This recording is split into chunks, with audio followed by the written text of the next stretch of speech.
This topic is understanding likelihood, so we're getting into what's called probability, which is the likelihood that an event can happen. It says there are two spinners containing only yellow and orange slices. Spinner A has 3 orange, 5 yellow.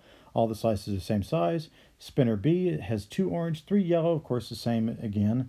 And then you spin the spinner, and then we're trying to rank these things.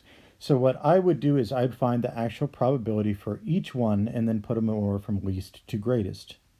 To write probability, we're going to write a fraction with the numerator being what we're wanting to land on and then the denominator being all the possible outcomes.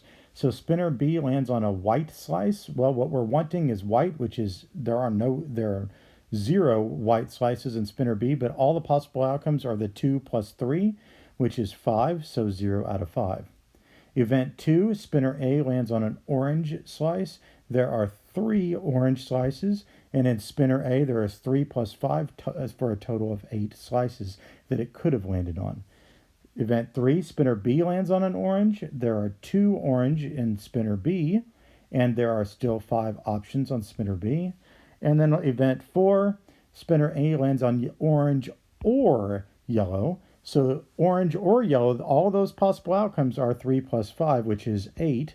And there are only 8 total outcomes, so it's going to be 8 out of 8. So it should be pretty obvious that event 1 is going to be your least likely because it's impossible. It's 0 out of 5. And event 4 is going to be your most likely because it's 8 out of 8. Then we just need to compare 3/8 and 2/5.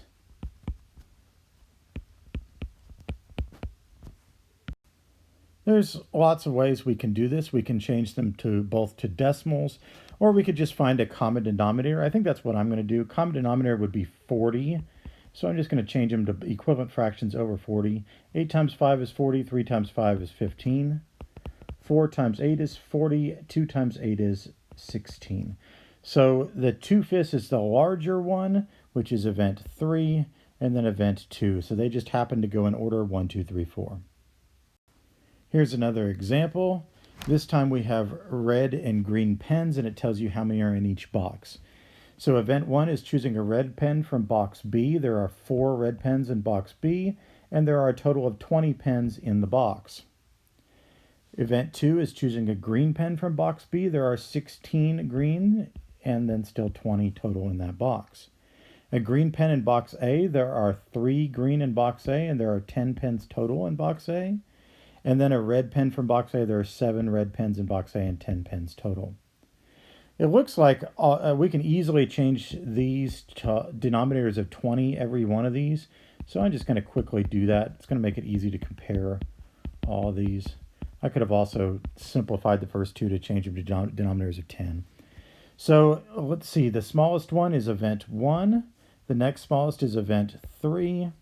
Then we have event 4, and then lastly we have event 2. One more example. This time we again have pens, this time orange and red pens. Event 1 is choosing a red pen from box A. There are 9 red, and there are 9 plus 6, 15 total. Event 2 is a black pen from box B. There are no black pens in box B, so 0 out of 11 plus 9 is 20 total pens in box B. Event 3 is choosing red or orange from box A, so that means choosing all the reds or the oranges. That's 9 plus 6, which is 15, and there are 15 pens in that box. Choosing a red pen from box B, there are 11 red out of 20 total in box B. Definitely event number 2 is the least likely, and event number 3 is the most likely. Then I just need to compare 9/15 and 11/20. I can find a common denominator if I want. However, I can pretty much tell right away that 9/15 is way bigger than 11/20 because 11/20 is only 1/20 larger than a half, and 9/15 is 1.5/15 larger than a half, and a 15th is actually bigger than a 20th anyway because it's like a pie cut into fewer slices. Each slice is going to be larger. So 9/15 is the bigger number, which means it's the more likely. And then let's see, 11/20 is the smaller number, so that is event 4.